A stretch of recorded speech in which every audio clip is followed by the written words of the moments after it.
Stepan Trofimovich was waiting for me with hysterical impatience. He had been back for an hour. He was as if drunk when I found him.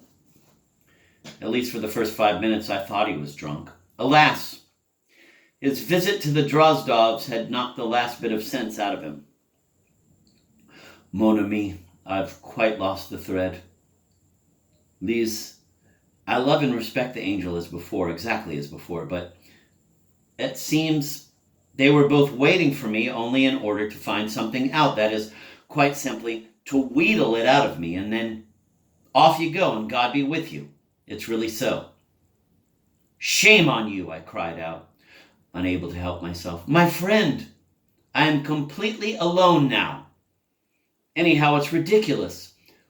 Imagine that there, too, it's all crammed with mysteries. They simply fell on me with these noses and ears and other Petersburg mysteries. It was only here that the two of them found out about those local stories to do with Nicholas 4 years ago. You were here. You saw. Is it true that he's mad? And where this idea came from, I don't understand. Why is it that Praskovia must absolutely have Nicholas turn out to be mad? The woman wants it. She does. Say Maurice, or what's his name, Mavriky Nikolaevich, a worthy man all the same. But can it be for his benefit after she herself was the first to write from Paris? This Praskovia is a type, she's Gogol's Korobotchka, Mrs. Littlebox, of a mortal memory, only a wicked little box, a provoking little box, and in an infinitely enlarged form. That would make her a trunk. Enlarged, really? Well, diminished then. It makes no difference. Only don't interrupt me because it all keeps whirling around. They had a final spat there, except for Lise. She still says auntie, auntie, but Lisa's sly. And there's something more to it. Mysteries. But she did quarrel with the old woman. Auntie, it's true, is despotic with everyone. And there's also the governor's wife and the disrespect of society and the disrespect of Karmazinov. And then suddenly this notion of craziness, this Laputin, which I do not understand.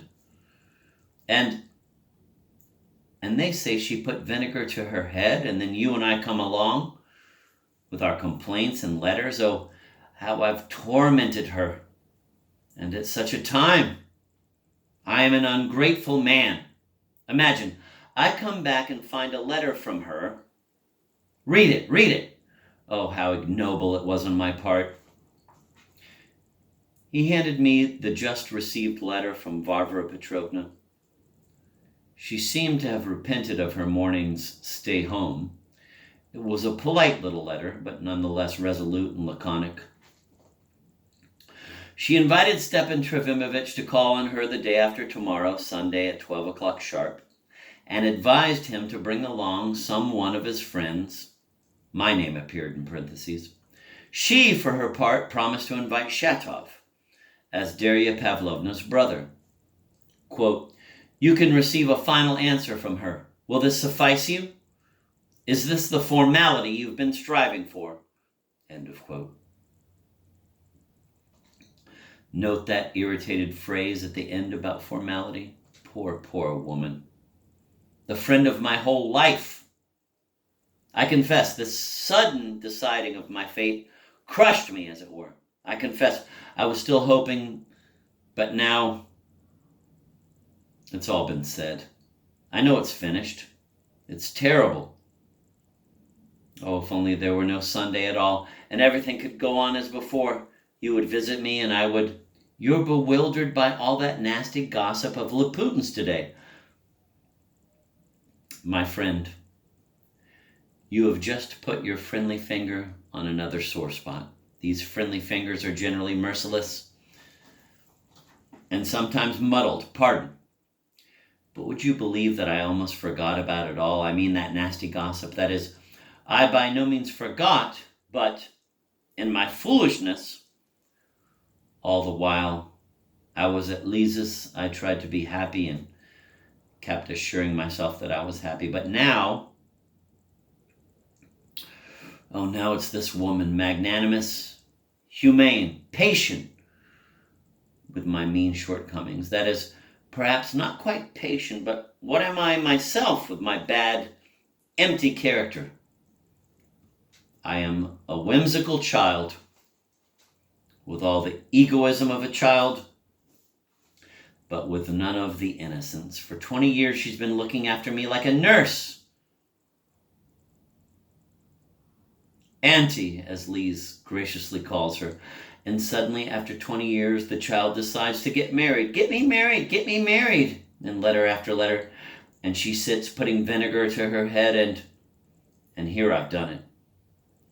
On Sunday, I'll be a married man, no joking. And why did I insist? Why did I write letters? Ah, yes, I forgot. Lise idolizes Darya Pavlovna. At least she says she does. She's an angel, she says of her.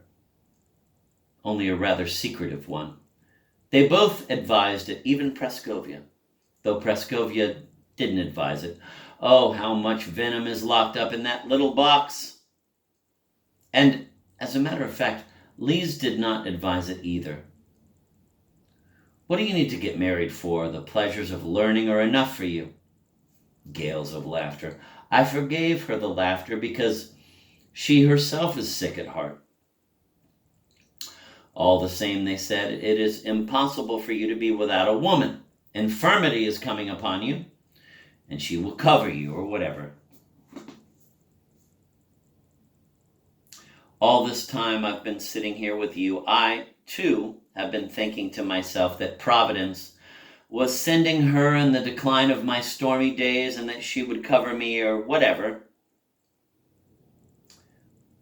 would be useful around the house. My place is a mess. Look, over there, everything's scattered about. I just ordered it to be tidied up. And there's a book lying on the floor.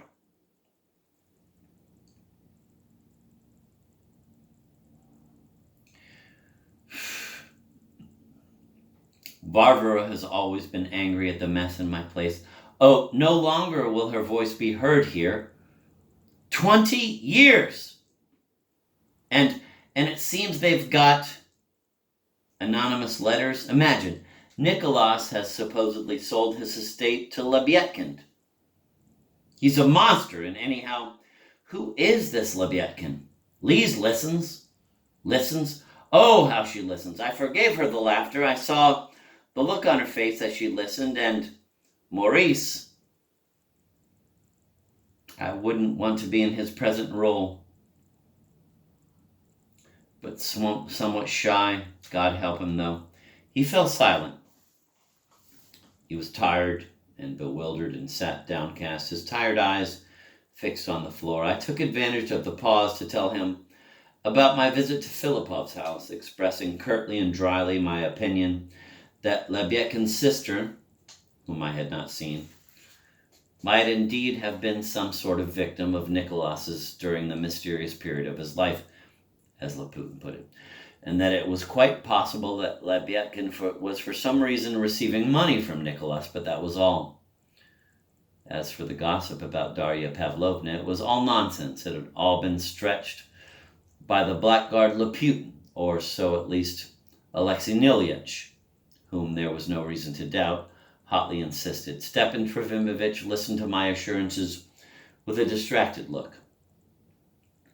as if it did not concern him. I also mentioned, incidentally, my conversation with Kirillov, and added that Kirillov was possibly mad.